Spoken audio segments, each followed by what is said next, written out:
Hey, welcome to the latest edition of the first State Kopites podcast. I'm still getting that straight. I need a better prompter.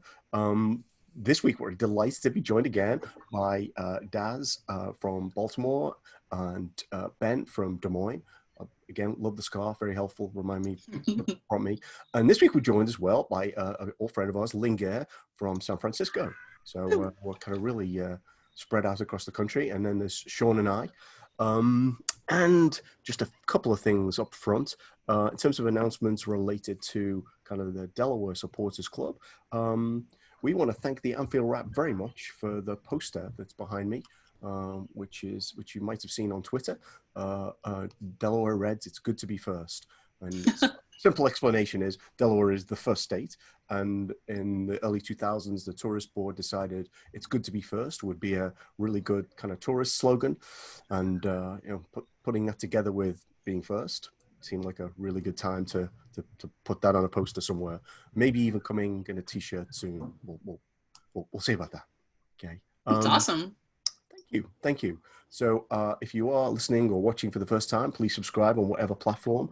We're on multiple podcast platforms, Spotify. We're also on YouTube. And, well, do you guys have anything you want to share about what's going on in your supporters clubs? Well, we didn't get anything from the Anfield Wrap, you said? Mm-hmm. So, one, SF is very salty about this, so I'll share that much. If you're in San Francisco and you're out and you're feeling comfortable being out, just come to Keyzar Pub. I'll say more about this later, but come hang out with the people who are there who aren't me, help support that business. Well, that's really all we have.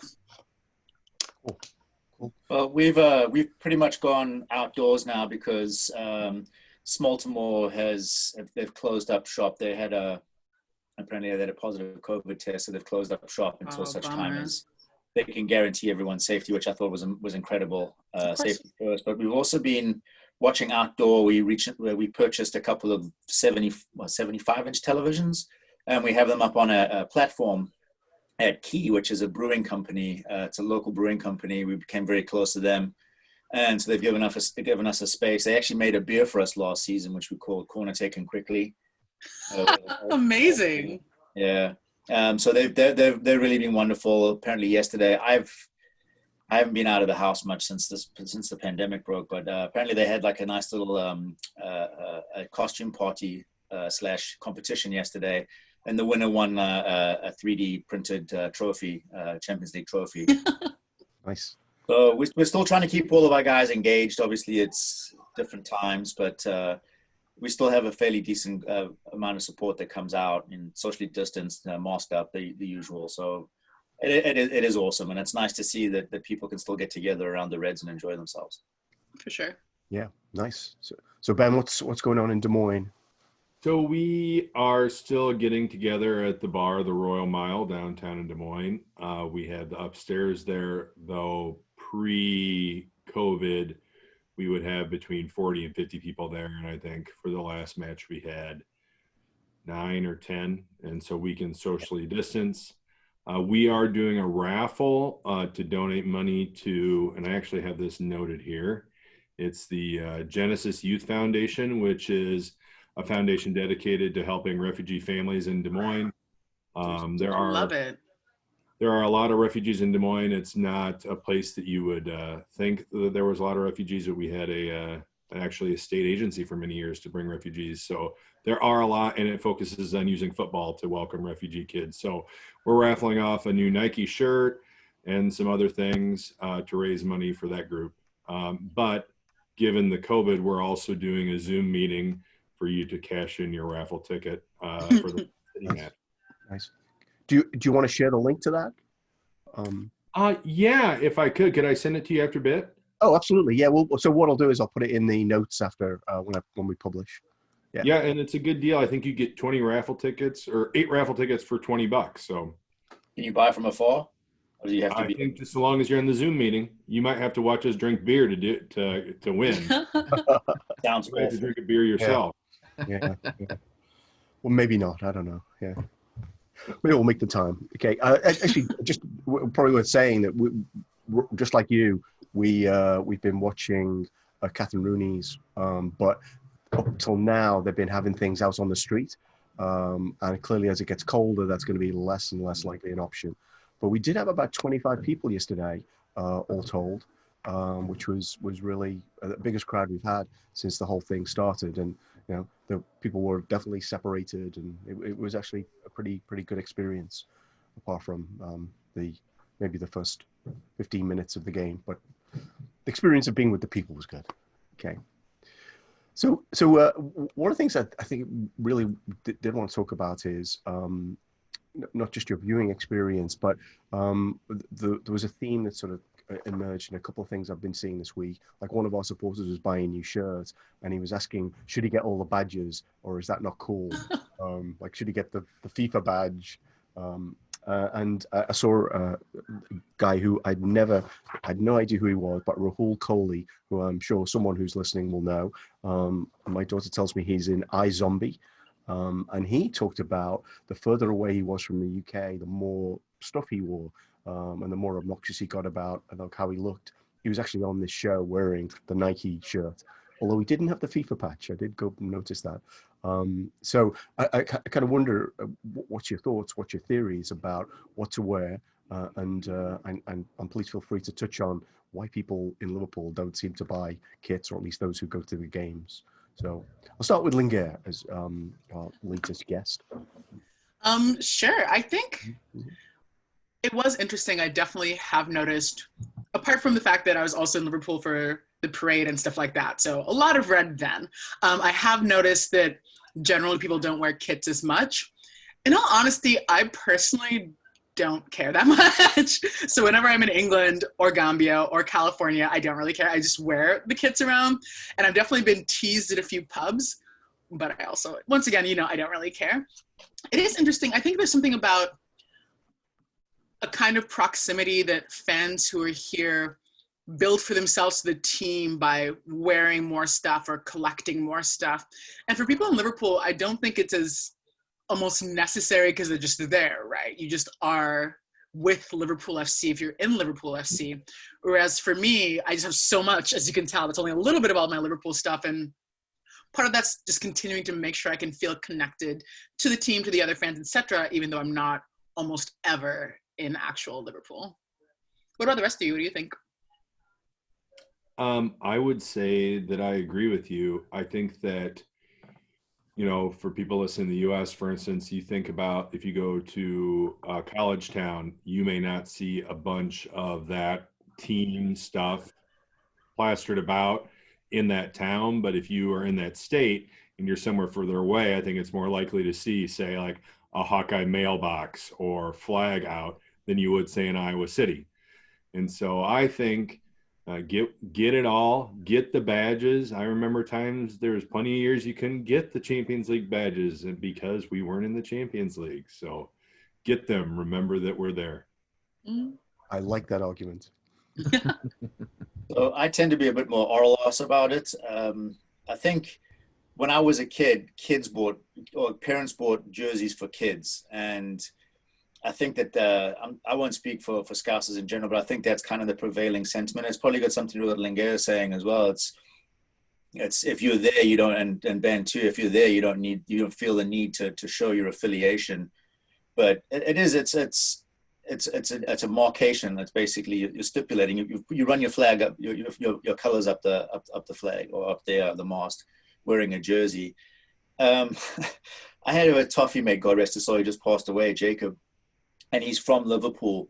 And when we first started watching at Lingerr, which is downtown, it's in Fells Point in Baltimore, one morning for a 7:30 kickoff, I walk in hungover, and there's Jacob. He's probably 6'2", 235 pounds, squeezed into a full kit. I'm talking socks, shorts, jersey.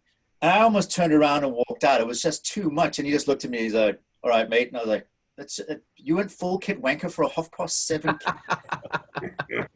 And that always stuck with me. It was like, I can't do that.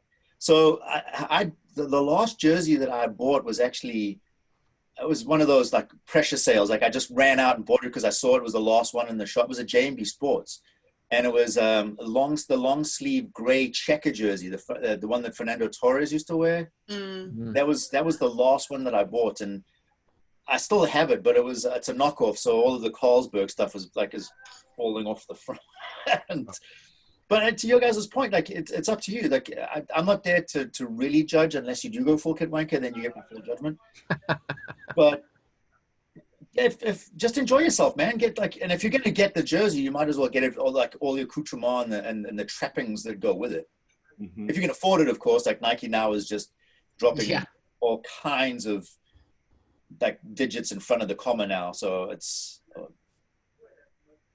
Yeah, I'm not going to go into that. You can get Amy Kate on that one. I think she likes to get fired up about that. The cost is definitely. I'm assuming that Rahul is a very successful actor, and therefore buying the vapor kit, which it was, isn't a big deal for him. On the subject of the vapor kit, though, and a lot of you have heard about this before, but I'm just going to make my pitch one more time. It's really important. Nike, I know you're watching this. Nike, please make the vapor kit for women. I don't understand why it's not available for female fans or anyone who wants a women's cut jersey, right? And it's too expensive, but I think there's so many women who I know and who a lot of us know, like Amy Kate and people like that, who would like to just have the chance to buy the really, really fancy one, overpriced, but they don't even make it for women, at least yet. I'll give them this year, and if it's not out by the end of this year, then I will jump on board the Nike was not the right fit train. Let me ask you a question. I know that the NBA has done a really good job of being inclusive with the women viewers and women fans, and I want to say that some MLB teams have done pretty well with it too. The Red Sox have done a pretty good job with that. Do you think that they this is such a terrible way of saying it, but go full girl with it, like drop like a pink kit? And I know that's it's very gendered, but like, the thing is, and it's interesting because I'm complaining to a lot of the Liverpool people I know, but it feels like this is a Nike thing, even though I would expect that surely Liverpool would also put pressure on Nike, right? They have a say there more than I do. I don't really want a pink kit. I just want the same kind of kit that the men can get, but cut for someone who has breasts. So really, I think my demands aren't that huge. And with New Balance, because there wasn't a vapor kit or some sort of specialized thing, you could just get either kit, whatever you wanted. But generally, in terms of supporting women fans, I've never found it especially good or bad with Liverpool. I just like that we mostly have the same access. And that's all I want, just the same access. You don't need to give me anything pink. Just give me a vapor kit. We don't need to go all NFL on it, like every single thing in pink. Yeah. I mean, I'm not saying we shouldn't have a pink kit. I would love that. But small steps. They'd call it salmon, I think, if they did release such a kit. So they could sell it to men. but one thing that my daughter has echoed this point about, why is there so much pink stuff in the Liverpool store? Why can't they just kind of do stuff like they do for everybody else? Yeah. Right. But Nike, we did talk about this on one of our previous episodes. Nike backtracked in, I think the Australian national team's women's kit was not available for women. Initially when they launched it, which makes no sense, right? But apparently they backtracked and they are making it available now. So I guess it's possible with the right influence. So perhaps my hope is that, so in one of our OLSC meetings, we were talking to, who was it, like a head of worldwide marketing or something? Yeah. And from both Amy Kate and I and a few other fans, she kind of got a speech about this. So my hope, honestly, is that there's been a backup with just having the shirts available at all, because of course the factories, et cetera, just don't exist in the same way. Yeah. My hope is that they're just delaying it, because I still haven't bought a kit. And usually at this point I bought a bunch, but I'm just waiting to get one that was created for women. I think that's a reasonable request. So yeah. For all those Nike executives listening, there's a one you should pick up on. No. So Sean, final thoughts on wearing kits. I see you're radically opposed to the new shirt. Of course I picked the Virgil one this year, and I was sadly not going to play very many games. But no, I usually get one a year, and I don't spend very much money. It's just something that I like to do, to have a version of the kit each year. I don't know. I don't worry about too worried about it being official, or getting the expensive kit or all the patches. I just like to have one version of the kit we wear every year, just to keep. It's just something that I enjoy doing every year as a supporter. So. And what's our sense on a bigger division almost that I've heard is like only kids get names on their kits. And I've never bought a kit without a name apart from this one I'm wearing because it has Black Lives Matter on it, which is amazing. Yeah.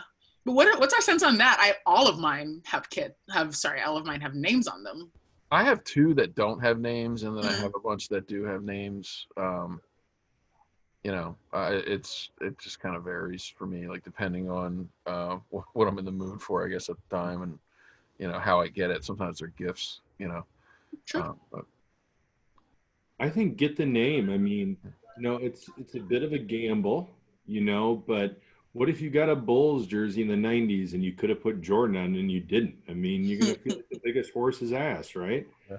I mean, and even if you got Horace Grant, you're like, I got this Horace Grant jersey when they were in it, man, Yeah. Good point. What's your guys' feelings on the retro stuff? Personally, I thought that was like some of it came across as being a bit too hipster. It's like, I've got the Dog Leash jersey. I'm like, I don't remember Dog Leash's name being on the back of his jersey. I know that there was a 7 on it. I just just felt like it's a bit hipster. Too hard. Yeah, I mean, as long as it's accurate. If it's not accurate, then you just look kind of dumb. Well, none of them are strictly accurate, right? Because they've all got the maker taken off. So it's the Umbro on or whatever. I think is it Reebok's not on the 2005 retro shirt.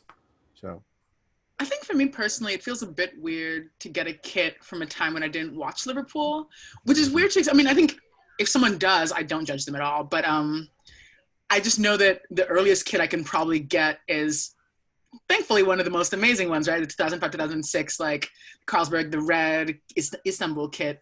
But the Crown Paints ones and stuff, I think they're so beautiful, but I'd feel a bit like a poser because I couldn't name 5 players who played in that shirt, probably.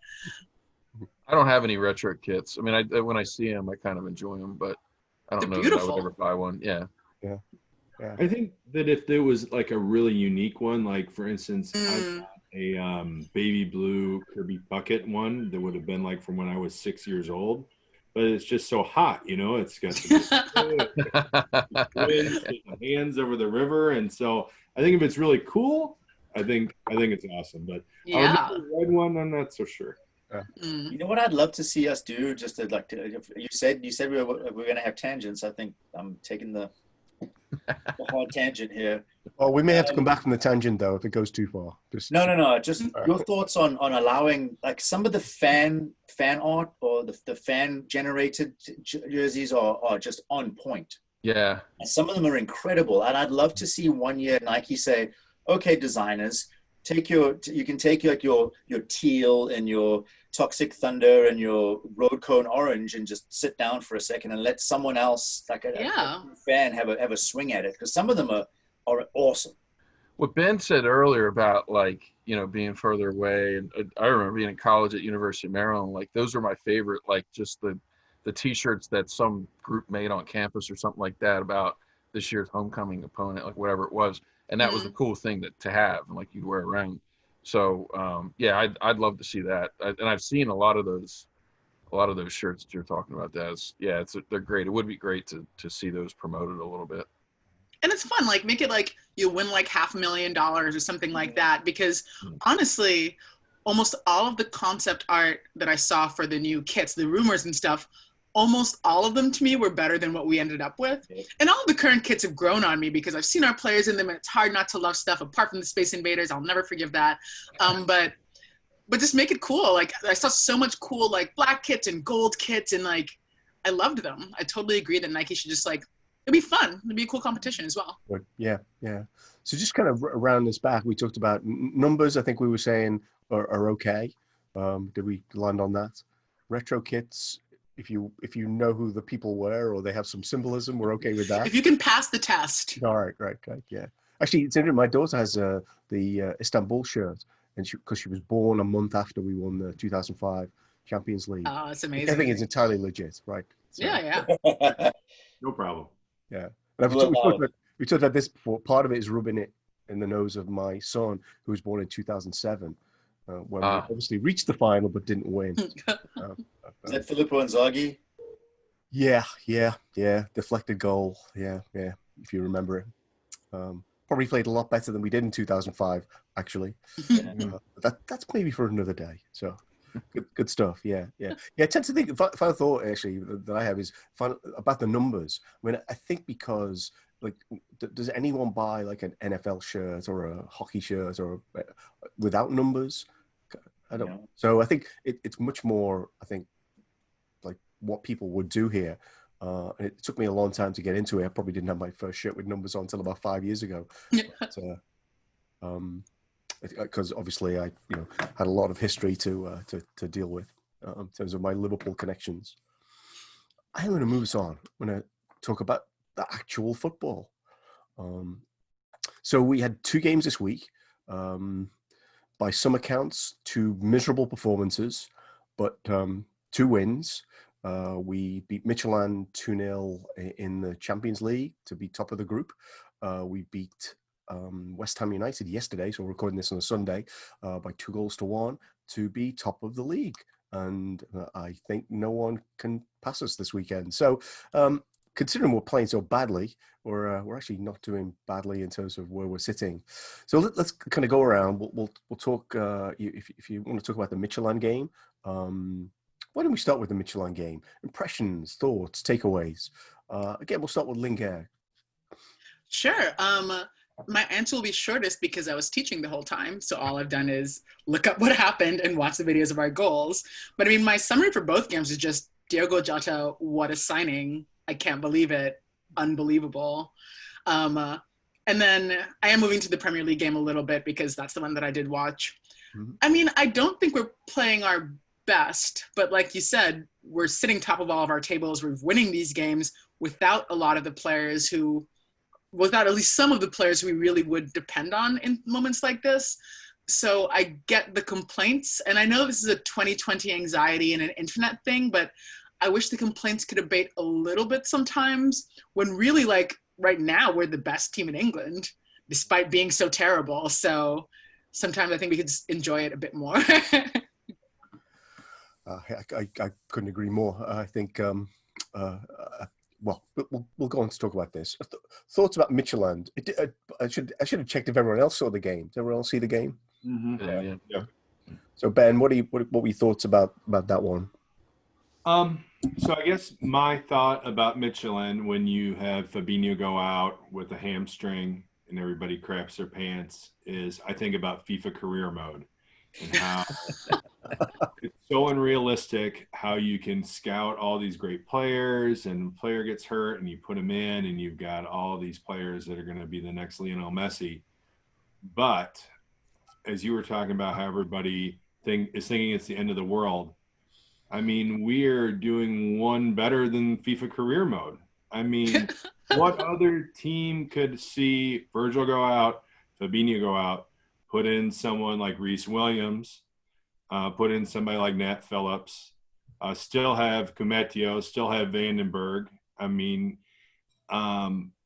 everybody's freaking out because it's not perfect. And I think the 2020 anxiety thing, Lingerr, was on point. But honestly, objectively, if you ask any of the other 19 teams what they think about Liverpool, and that's all the planning and all the backroom stuff, the Michael Edwards, the new training ground, the scouting. If you think about who is our biggest flop signing, who's our Eden Hazard? I mean, maybe Karius, and then it's probably like maybe Naby Keita, but only because we have to pick somebody. Like, it's not fair to call Keita a flop, but after Karius, that's it. And and that's pretty incredible. And then you think about how we sold Ings, Solanke, Jordan Ibe, on and on and on and on. And those have all panned out for us too. So while it is not easy to watch sometimes, and of course I understand why people get upset, I mean, we're doing better than FIFA career mode right now. That's our benchmark. What's that, Daz? That's our benchmark. FIFA career mode. Doing better than an unrealistic video game. That's a good benchmark. Well, I think Ben's right. It's I think we're generally our own worst enemies as Liverpool fans, and this isn't just necessarily the recent ones. I've been a fan since I was, well, there's a lot of wavy lines. I think we discussed that before. And we generally tend to be a pretty navel-gazing bunch, just because there was all those years where we've come so close and it just hasn't happened, and then we've stumbled at the finish line, or something's happened and we just turn into Eeyore, like, oh, maybe next year, which is Snuffleupagus. Sorry, I was getting the Thanks for the clarification. Thank you. Streams there, but I think after last year and most of the year before that, when we were playing kind of that free-flowing champagne football, that's what people are using as their benchmark now. So anything underneath that is obviously going to get, like, well, we know what we're capable of. And I think one of the big takeaways is like, for me, is Jurgen knows what the hell he's talking about. He said, like, look, these aren't a terrible team. I know Atlanta kind of ripped them apart, but I was massively impressed by how well drilled they were. They made it very, very difficult for us, and like, there was no spaces. The passing lanes, they closed down very well. They could easily have been up on us 1-0 in the first half, outside of that great save by Alisson, makes himself big. Was it Dreyer? Was that the kid's name? Right, it was, yeah. And another point that is, I think, and I said this last week, is it's good to see us being able to be gnarly, because when we're fit and firing and we have everyone back, we can always aspire to getting back to that champagne football. But it's probably easier to get to that than it is to downgrade, to start playing like just quotidian yeoman-like football, which is, and I think yesterday and on Tuesday it was the same thing. We weren't taking a lot of chances. It was very, very workmanlike. And my one concern is, and it's not really a huge concern because it's like an all-ass thing to do, but we rely massively on our front three to be our front three and kind of drag us across the finish line. And if we don't get that, then we're kind of in trouble. But again, like what we've done with our signings, and remember with the outcry when we bought Sadio for, was it 25 million a couple of seasons ago? Oh, it's too much money. Who is this guy? He's from Southampton, blah, blah, blah, blah. And I was like, everyone's like, oh, 45 million, too much for Jota. I'm like, hold on, just hold the phone. Like, let's give him a second, because there was no fanfare. He wasn't touted as like the next big thing. And that probably helped him a bit, because he came in and he just had carte blanche to just do what he does naturally anyway. And what a signing. He's been a pleasure to watch. So he's the first guy since Luis Garcia to score in his first 3 games at Anfield. Yeah. And I think he'll get into double figures, maybe approaching 20 by the end of the season in all competitions for us. He's just incredible at showing up where he needs to be. Like yesterday, he bailed us out twice. Just in the same thing. He was exactly where he needed to be. And you know who was a lot like that was what's his face, Van Nistelrooy.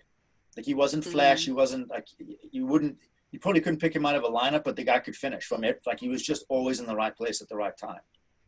And I'm not saying he shades of Van Nistelrooy. Let's give him a second. But he's a pleasure to watch. And then Shaq as well. Like, he doesn't seem like a Jurgen player, because I watch him toil defensively, and it's like watching a bicep on top of 2 calves. He's just all muscle, and you watch him turn and he's shuttling between passes, trying to close it down, and it's tough to watch sometimes. But when you give him a bit of time and space, and he doesn't shy away. He's never afraid. He's never scared to check in and get the ball and try and make something happen. And that reverse pass of his, he did it twice against West Ham as well. He megged. Who was that? Rice, was it? Was it Rice? Yeah. I'm not sure, but it might have been Rice. And then do you see the ball sit up? Like, he put it through and it spun. It's slowed down. And then Jota just came in and buried it. I'm glad he didn't go. I have a very secret, well, it's not so secret anymore, but I have a soft spot for him. Like, I love the Cube. It's interesting that on Tuesday against Midtjylland, he was like chasing back defensively, which I think we all know is something that he hasn't necessarily done in the past, and is one of the reasons maybe why Klopp hasn't picked him more. but I think his touches in those games were incredible. What I think was interesting though was I think they may have actually figured out who the four need to be in the 4-2-3-1, the 3 and the 1, to have Shaqiri with less defensive responsibilities, sat behind Salah, and have Jota and Mane on the wing. Because to me, they look quite dangerous actually at the end of yesterday's game. Even though we ended up winning 2-1, it seemed to me it could easily have been 3, could easily have been 4. Well, it's in the match, yeah, that's very true. Yeah. I think I'm sorry. I think that even in the Michelin game, though, you might have seen them go back to a bit of a 4-3-3 as deep as he got on that right side. And if he's got the willingness to work that hard, he's going to play a lot more. Yeah. I don't think we'll see Origi too much more this season. No. So I don't know if you want to pick up on the Origi topic, Minamino, any of the wonderful new defenders we just discovered, Sean. I think Michelin. For me, the midfield didn't really work in the first half, and then Fabinho went off. So the first half was just kind of a little bit of a mess for me. And then once Ginny came on, I felt like we really kind of came into the game, and the other subs. I was pretty confident after about the first 10 minutes of second half. And then, I kind of agree with you on yesterday's game in terms of we really didn't give up hardly any chances. We had the difficulty was we weren't linking very well between the midfield and the attack. And I think, unfortunately, I love Curtis Jones. I don't think that he was quite, he wasn't quite making that final pass perfectly yesterday and doing everything we kind of needed. He just looks like he's short of confidence because he's at his best when he's got the ball at his feet and he's dropping a shoulder and he's taking 2 or 3 players on. And he seemed to take the safe option quite a bit. Yeah. And I think that they relied on, because if you look who else is in the midfield with him, I think they were relying on him to be that bridge. Mm-hmm. And he looks like he's a bit short of confidence because when he's on his game and he's in his pomp, you see that you see what he's capable of. And that's interesting you say that because like what people have been saying a lot about him is like, wow, like, look how confident this young guy is. Yeah. So it could have just been that, I don't know, maybe they've been critical of some of the things he's been doing. Maybe he's struggling there, but I don't know. For me, at least, Jota was amazing in both games. And like you said, I think the thing that stands out the most to me is his finishing ability. Like, yeah. He seems like an incredible finisher to me once he gets a chance. Mm-hmm. But I actually thought Shaqiri did. And I know he's not always Klopp's favorite. I thought he kind of changed the game when he came on because he really was that link between the midfield and the attack. And you might be right there, Paul, in terms of maybe he's what makes the 4-2-3-1 work because part of what this 4-2-3-1 Klopp's been playing around with. Part of what I think's been overlooked is he might be doing it out of necessity just because of all the injuries we have. You've had to move Fabinho back to center back. Naby Keita, Thiago are out. Like you're kind of thin on as many midfielders as we have. We've kind of been thin on options. So I think hopefully we get healthy after this next international break, which is kind of annoying. And we can kind of just get on a run in December. That would be really awesome to get on a run in December. I'd like us. I think we continue the run we're on now. It wouldn't be too bad, right? Yeah. Well, that's the other thing. We're creating more chances actually on average than we did last year. 2.4 a game. Yeah. So we're well above what we were doing last year in terms of attack. We just have to get the defense settled a little bit, which I think expectations have to be adjusted. We can still win the league, but we're probably not going to run away with it in the way we did last year without Van Dijk. So, yeah, it's funny, isn't it? Because as usual, as I have every single year for the last 15, I believe we're going to win the league. I also think that we're definitely not going to run away with it. And also, it's so interesting that just like everyone's not good. Everyone's playing weird. There are results that I'm not expecting. There are more goals going against top clubs. Didn't Arsenal's still the only Invincibles Day happen last week or something? Like no one's going to be invincible this season. Everyone's losing. And, for the neutral, even for me, that's really cool. That's exciting. And not to dig too much into player psychology, but you have to wonder, and I know we're going to talk about how we're watching the game soon, but you have to wonder what is missing when the fans aren't there. Because I do wonder that with us a lot. Because we are the best and most gorgeous fans in the world, right? And I do think us not being there affects our team dynamic alongside a lot of the other injuries, etc. But for every team, really, except for City, who's used to it, for every other team, like, what is it like for them not to have fans in the stadium? It's funny because it's true. Yeah, no, I think that's huge, actually. I'm getting sick of the piped-in noise, because clearly that's not what the players are experiencing, right? And the only people to rely on are like those on the field and maybe the coaches, because there's nobody else kind of changing the momentum, which I think influences a lot how Klopp has Liverpool playing right now versus how they might have been playing had Anfield been full. Yeah, because you can see some of the guys thrive off of it, and by and large, the energy that comes out of Anfield isn't toxic. Whereas if you go across the park, it's first sign of a mistake, they're all over them, and so you see the players, and you can see it's helped Everton. They're not as tight, especially when they're at home. Definitely, you can see when it's always a cagey affair for a derby, but this one is like they seem like that they were unfettered more than they usually would be. It wasn't, granted, they still came at us like a bunch of yard dogs, but in some of those challenges, but they just didn't seem as tight as they usually do. Yeah. I wonder how it's affecting Leeds, because I tell you what, man, I've enjoyed watching them play. Like, they're a fun team to watch play football. They're almost fearless. Yeah. So my guess is about Leeds, and I do want to come back to the fact that we just hit a record of 63 games at home unbeaten. But I think one of the things I'd say about Leeds is Bielsa's really, really interesting in a really good way. But I do think there's got to be something about like coming back to the Premier League after all that time when you feel like you belong there. Absolutely. That probably is a big motivation for them, which I don't know that West Brom or Fulham necessarily have. They've probably got some bad sense of deja vu about like, oh, I remember last time we were here and what happened. But for Leeds, I think they've got more motivation than most of the teams playing behind closed doors, I would say. Just a theory. Totally agree. So why don't we go around one more time and talk about so pick on whatever topic you want. I mean, I mentioned the 63 game unbeaten run at home, which matches a record that the second best ever record, which was Liverpool's in 1979, 80, 81, which I have some vague memory of. We're a little off Chelsea. I think I don't know what their record is. 80 some games, but 63 games unbeaten is incredible. Klopp 4 defeats in 5 years at Anfield. What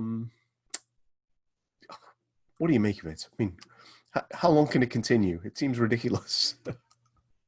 Lingerr. Oh, I always go first. I can change that around. No, it's okay. I think it's obviously incredible. I mean, the record is like 4 years for Chelsea, right? Yep. So that's honestly unimaginable, like incomprehensible statistic for me. Can we make that? I mean, so far, if we're continuing to be unbeaten, even without Virgil, PFA Player of the Year, should have won Ballon d'Or, defender, like, I think we should have confidence. I think that even without the fans, and the fans, like I was saying, the fans do make it better and do make Anfield more intimidating to other people. I look at our team now and like, it's just mentality monsters, right? The sense of belief, even when we're playing ugly, winning late, winning dirty, whatever you want to call it. Like, I think it can continue because I think that we believe in ourselves. And I think we take a lot of pride in records like that. And Klopp does. And he sort of, I don't know, transfers that to the boys. Yeah. It does take me back actually to the that West Brom game where we drew 2-2 and scored the late goal, and everyone was mocking him for like going to the cop and doing the kind of the hands held and bowing thing. But it just strikes me how significant that was. Yeah. I mean, it was a bit cringy for sure, even as a Liverpool fan. But like, look at the long-term payoff. Like, Liverpool fans around the world would die for Jurgen Klopp, man. Like, anything he needs from us, we will give him. So, he was playing a long game. And a lot of people laughed and stuff like that. But, like, I don't know. I don't think they're laughing as much now at the champions. So Pretty sure nobody's mentioning it actually. yeah. So Ben, we've talked about the record, but anything else that sort of I guess the part of the problem that because we're not watching kind of all together, or certainly in smaller groups if we are watching in groups, and there's kind of nobody in the stadium, is that it's easy to dwell on the game and imagine the performance is bad rather than think about 63 games unbeaten at home. I guess what I would carry on with what Lingerr said about Klopp and the lads and their own motivation. I don't know if anybody has ever skipped a workout or eaten ice cream when they weren't supposed to, and how easy it is to convince yourself that you had a bad day, or I've worked out 5 times, so I don't have to work out this 6th day. I mean, that's so easy for all of us. And how easy would it be for any one of these guys to say, you know what, I won the Champions League, won the Premier League. You know what, if we lose one here, it just went against us to West Ham, one dumb header, and then we had 11 behind the ball. This is going to be too hard. We're not going to be able to do it. And then to do it for the 63rd time in a row. Yeah. It really speaks to him, to Klopp as a motivator, but also the players, because it doesn't work if one of them is lollygagging, right? I mean, we've seen that. I mean, not to pick on Trent, but I mean, we've seen a couple times Trent's not back and one lollygag and then the goal's in. So to have all of them on the same page and motivated that long is real impressive. But then again, it gives me hope to think that it could go on longer. Yeah. Oh no! Imagine Klopp in the dressing room, the pointer, lollygag, no. Yes. Yeah. So that, by the way, yesterday, someone will probably mention this, so I will get ahead of them. I think that was the 12th time in a row we've gone 1-0 down and come back. Wow. I don't know if that's just home, but the commentator was mentioning it when we were 1-0 down as like, oh, the record's in jeopardy, and clearly, they came back and did it again. They can't wait for it, can they? It's like we were a club in crisis this week as well. Right. It's bloody hell that they stack it up. It's I guess they just need a headline. It's kind of boring news like what bloody Liverpool doing what bloody Liverpool bloody well does again. Yeah. Is digging it out. These are the same people who are telling us that Solskjaer's got it sorted, right? He's at the wheel. Don't worry. He does. He's got it well sorted. Keep on, buddy. Keep on. He's got it sorted from our perspective. I'm not sure United fans would necessarily agree.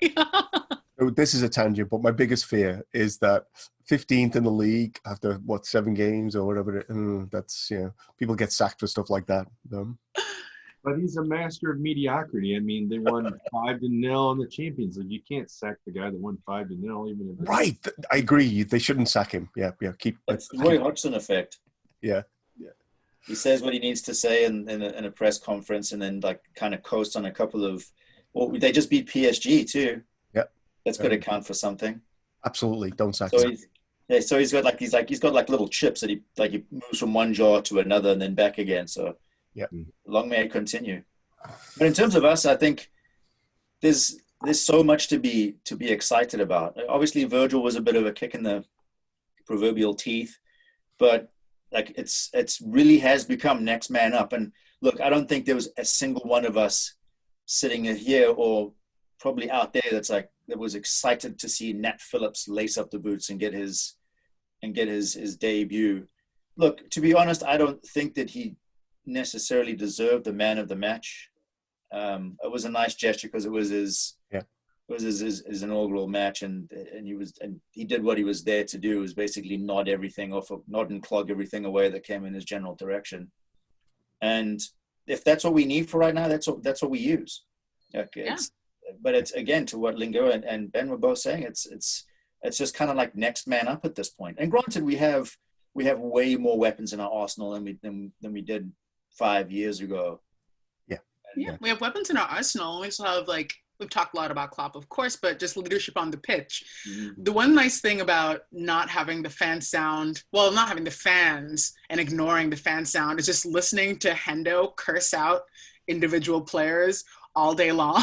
Those buttons, like everyone in the commentary box. Bzz, bzz, bzz, bzz, bzz.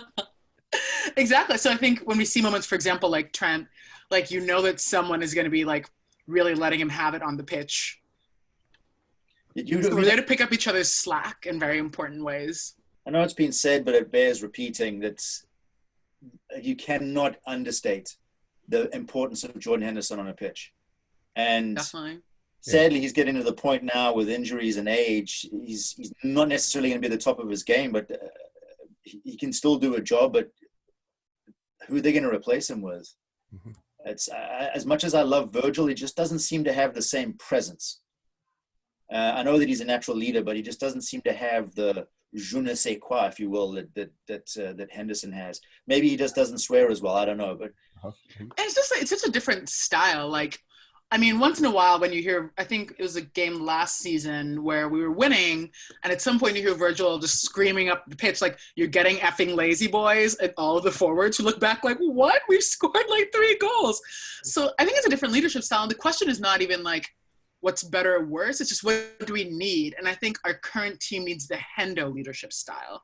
Virgil style works great for the Netherlands, right? Like I think that sort of that chemistry seems to be there a little more naturally.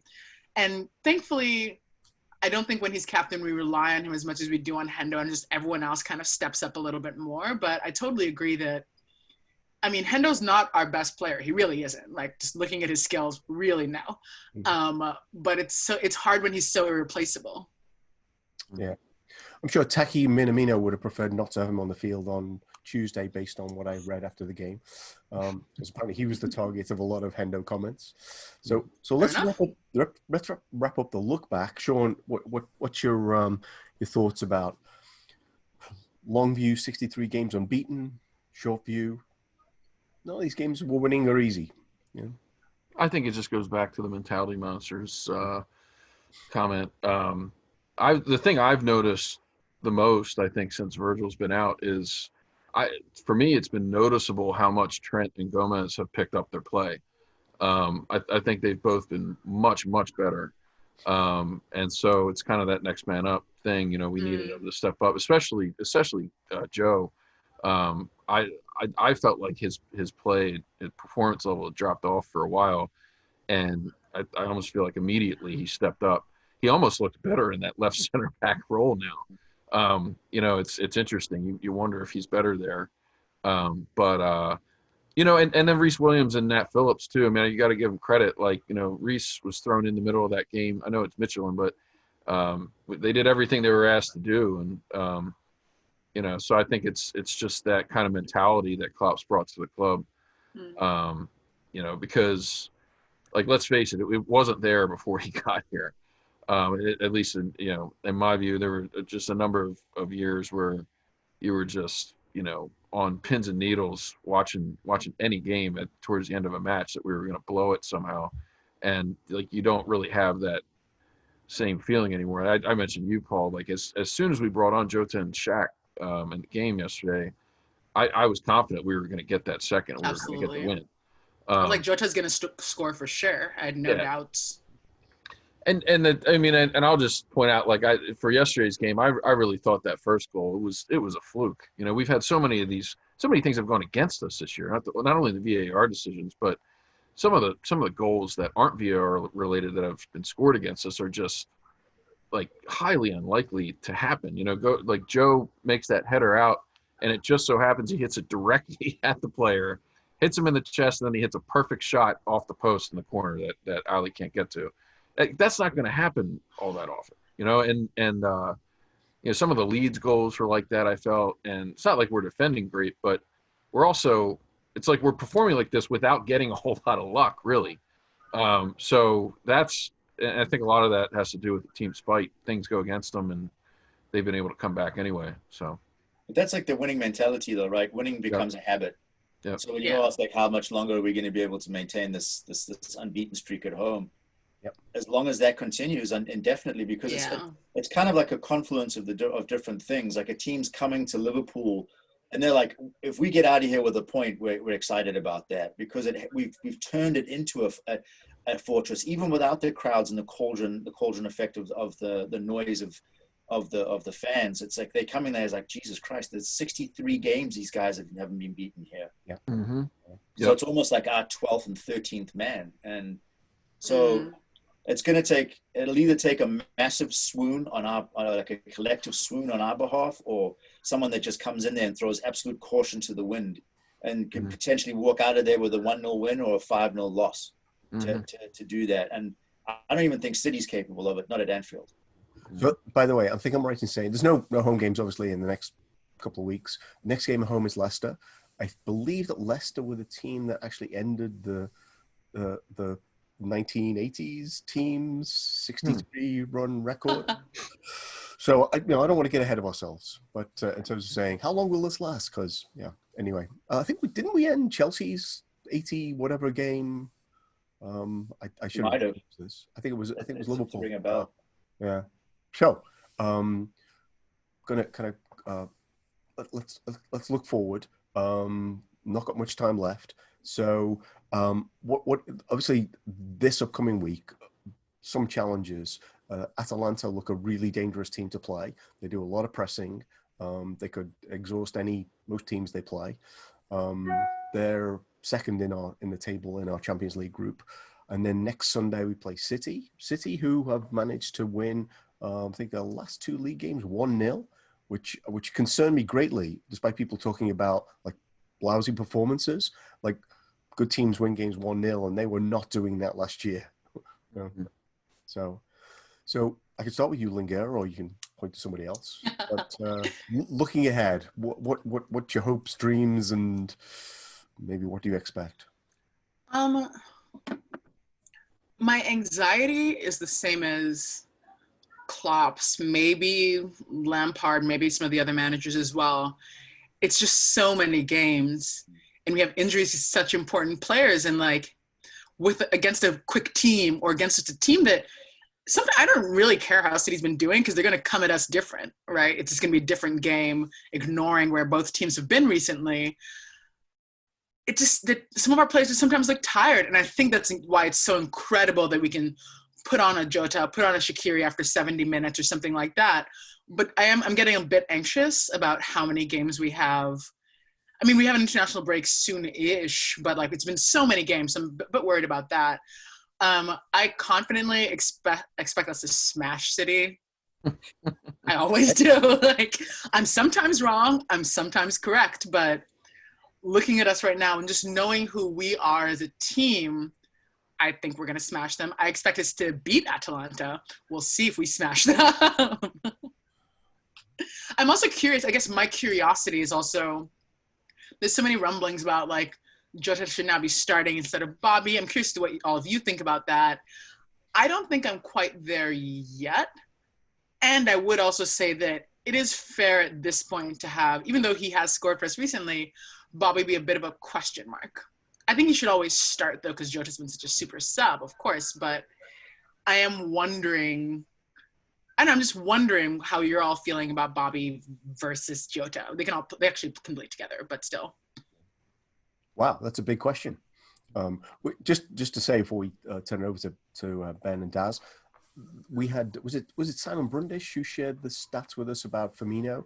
He told us that Firmino's stats have been kind of not just the goal scoring, but his general play have been going down. I think his peak Bobby was 2018. So I don't know if people are just now seeing that. What he also said was, by the way, there's the only other players in the league who could take his place that he thought were Solanke and Ings, in terms of like the things that they did that Firmino does. Mm-hmm. I saw someone on Twitter yesterday, I think it was, actually, when something like Alisson accidentally exercised the footballer inside of Bobby when he dunked him under the water. Oh, no. I mean, we can't erase the many things he does for us. And also there's a point in which, but we do also need you to score goals, Bobby. Yeah, I think some of the stats he was talking about, by the way, were like if you recall, peak him, he was kind of laying stuff off for Mane and Salah, and I don't sense that's happening quite so much. And I don't want to turn this whole thing about the next week into sort of a judgment on Roberto Firmino, but so you can take this where you want, Ben. Just looking ahead. I'll try to merge both the topics. I think that Firmino is exhausted. He's pooped, and Atalanta is a perfect match for him to not even be in the squad.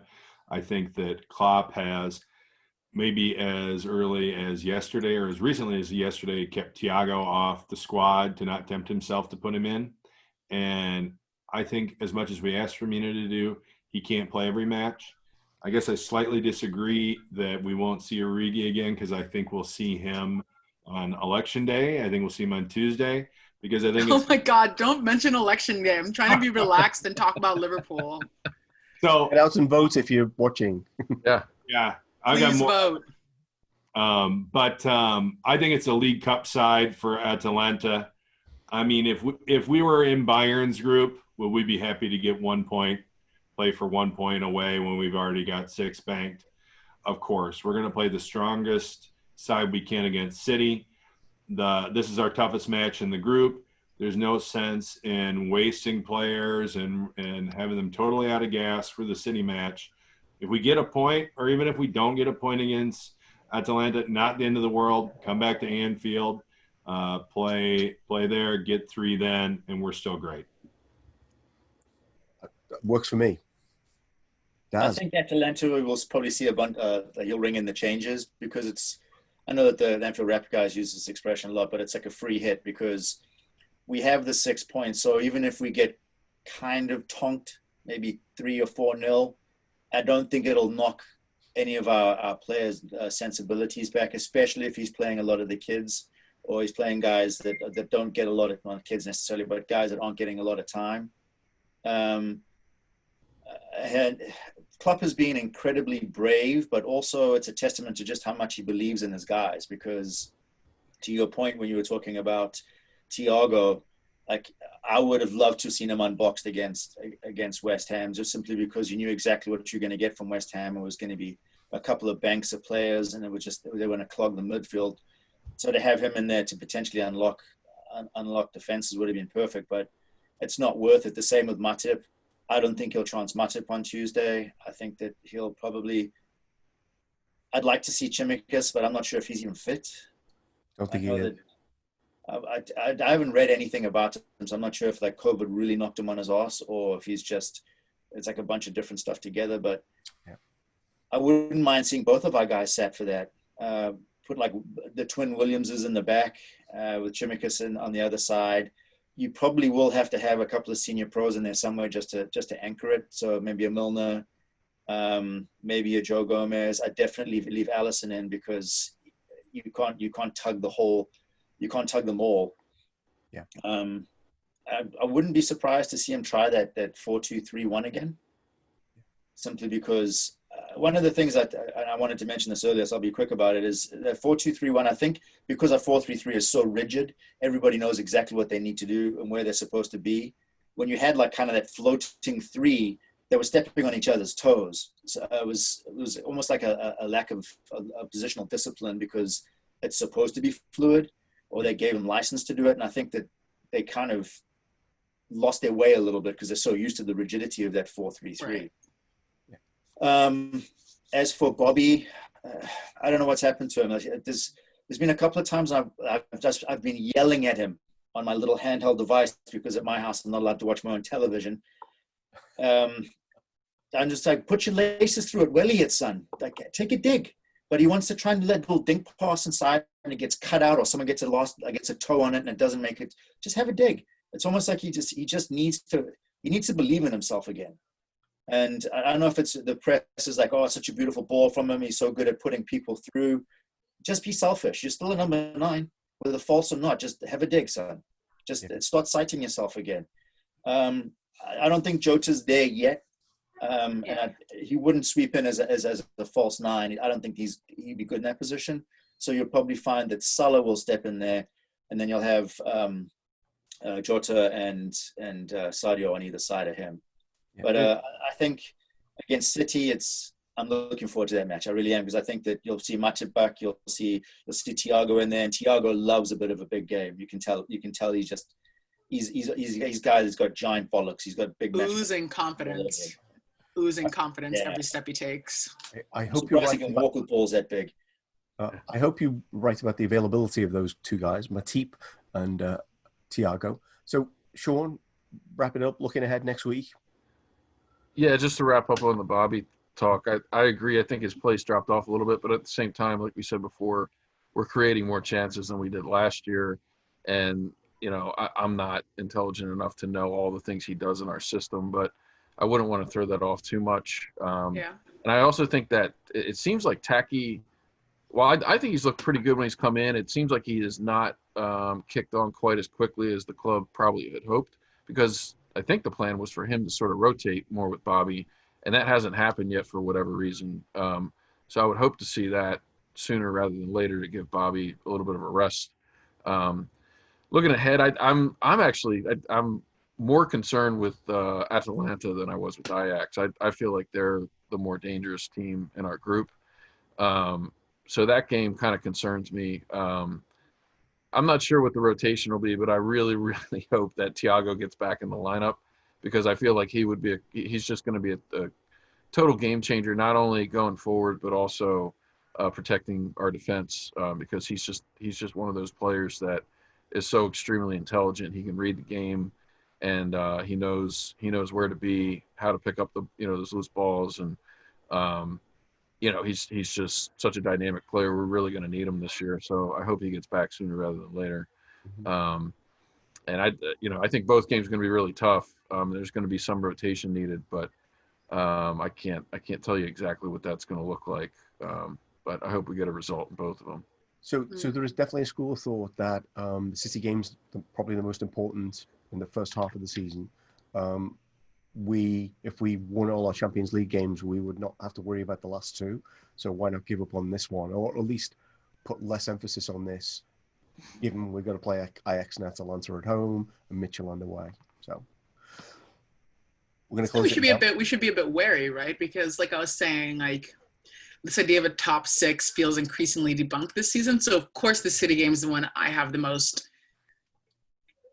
joy, excitement, anxiety, curiosity towards, but I don't know. A lot of teams are looking more dangerous, and every single team, including us, is looking sloppier. So who knows what our most important game of the fall is going to be. So we also could get to a point where we fear everything and everyone. I don't know about you, but at the end of last season, before the lockdown, we kept playing teams like, I don't know, like West Ham, and you're like, ooh, these are really dangerous. And the reality was, you'd be looking from afar and going, they're terrible. You know, like, we shouldn't be troubled with that. That's the old Liverpool fan in you. I told you, that's the old Liverpool fan. There's a banana skin there. It's like playing Mario Kart. It's just banana skin all over the So let's close it out with quickly one thing you saw about Liverpool this week that caught your attention. Linger's looking. I'll start with Daz this time. Boss. Okay. I'm punting to Ben.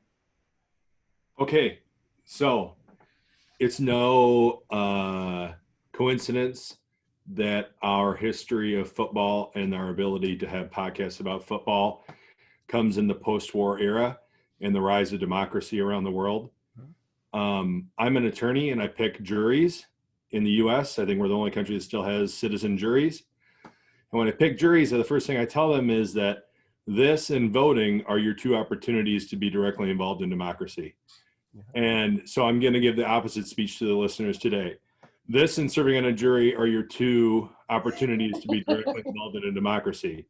If you aren't registered to vote now, it's too late.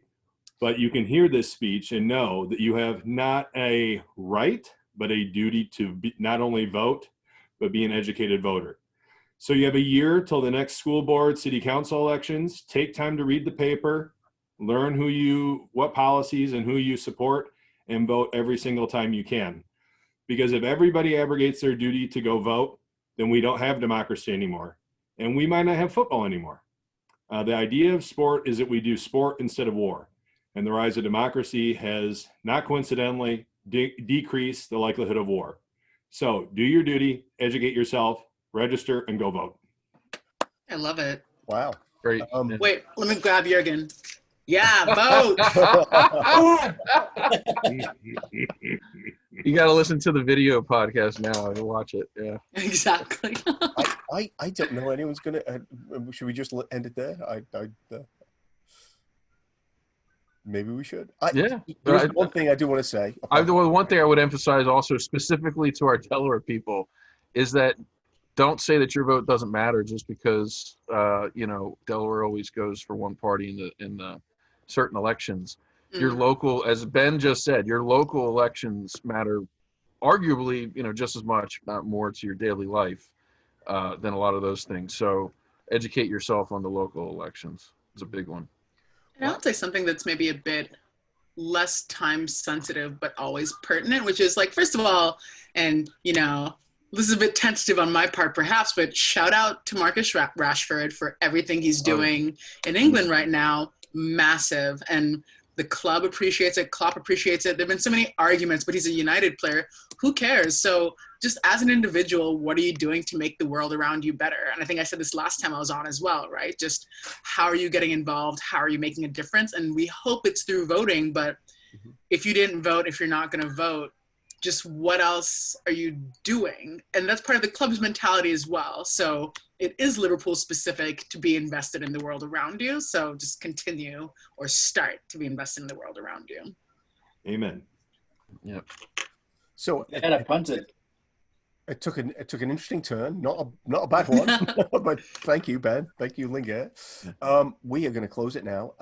Quick thing I did want to say though was I wanted to thank Charlie and Tim for helping get the First State Kopites podcast kind of on the road and working, and hopefully we'll see them on some future editions. But Awesome. I want to make sure we said thank you to them, and thank you to Lingerr, Ben, Daz, and Sean. I hope people think this was an awesome episode, because I think this was an awesome episode. Yeah, for sure.